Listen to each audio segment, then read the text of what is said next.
First, I told you in the last segment that we would trace all of these kickbacks in that bailout bill passed by the Senate last night. Please call your House of Representative member, please. Let them know how you feel on this. We want to trace everything back to the senator or the congressman that they're meant to bribe. And we're going to start right now. If you think you can change your vote based on the inclusion of some tax benefit for wooden arrow manufacturers in your district, and nobody will ever know about it, you are sorely mistaken, my friend. Tom Schatz is the president of Citizens Against Government Waste, and Steve Ellis is the vice president of Taxpayers for Common Sense. Boy, are you guys needed today. Steve, let me start with you. Let's go by some of these earmarks one by one. The first one is the arrow thing. Who is this meant for? Well, it was sponsored by, the original legislation was sponsored by Senators Wyden and Smith from Oregon. And so they're certainly the targets of this provision, which is essentially removing a 39-cent excise tax. It would cost taxpayers about $2 million. And if you look at one of the Oregon beneficiaries, it's Rose City Archery, which would get about $200,000. So it's a pretty cheap date to try to get a lawmaker to flip their vote. Do you think that, how did this work? Did the Senate say, okay, we're targeting these guys, we need these guys, or did these guys, do we know yet, go to the Senate and say, put this in and I'll help you? Well, what they did was they essentially took an entirely separate piece of legislation, the energy tax and tax extenders bill, that has been bouncing around between the House and the Senate for a while, last passed the Senate on the 23rd of September, and just crammed it all onto this $700 billion bailout. So some of it is, can we buy some votes with it? Some of it is the normal last train leaving the Capitol Hill station, let's get our stuff before we leave town. Okay, Tom, let's go to the film and TV production. What was this? This is $10 million for small and medium-sized film producers. One would think they could simply charge more at the box office if their picture is any good, and they could make up the money in that way. That's how most businesses do it. If they're successful, they go out and find a way to bring in their own money. But this is a taxpayer subsidy supposed to change votes of Congressman Brad Sherman and Adam Schiff of California. Congressman Sherman has already said it's not going to change my vote, so that's a giveaway for nothing. Okay, and what about Adam Schiff?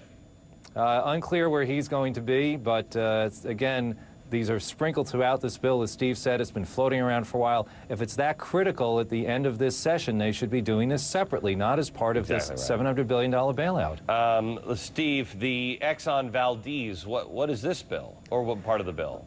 Right. Well, essentially, this is something where you had the people who were affected by the Exxon Valdez oil spill got their settlement. And so instead of making them take a one-time tax hit all 1 year, they're letting them spread out the settlement over 3 years. It would cost the taxpayers $49 million. And this is clearly looking at Representative Don Young, who voted against the bill on Monday and is reported to be wavering as far as whether he's going to support it or not tomorrow. Here's another one. Tom, mental health care provision. What's this? This is a bill that originally began under Senator Paul Wellstone, who, of course, passed away tragically a few years ago. This is a very old provision that is trying to force insurance companies to provide mental health coverage on par at the same cost as regular non-mental health coverage. Very controversial, shouldn't be in this bill. Congressman Jim Ramstad is the one that is supposed to benefit from this, just in terms of his support, and perhaps get him to vote for this bill. All right, I want to go through three others. We put the other three up here because there's more than this.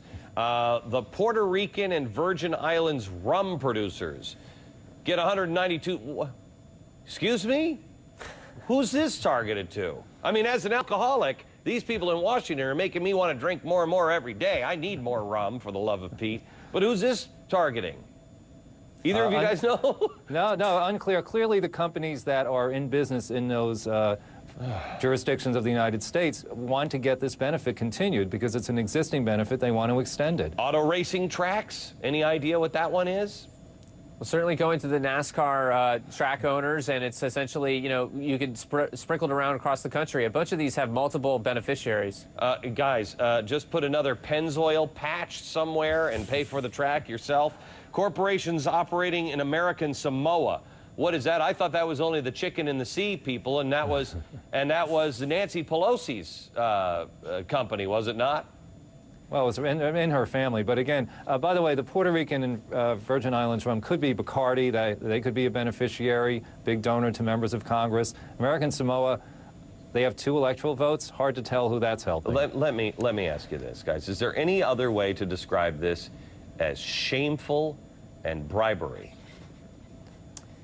I think you've hit the nail on the head, Glenn. I mean, essentially, they're cramming this through, and they're daring the House to turn it down again. And here we are in the biggest economic crisis that we have been in, they say. Tom, last week, there wasn't just these earmarks. Last week or the week before, they did another $25 billion in earmarks, did they not? Yes, they had the auto loan, $25 billion. They had earmarks in these appropriations bills that have gone through.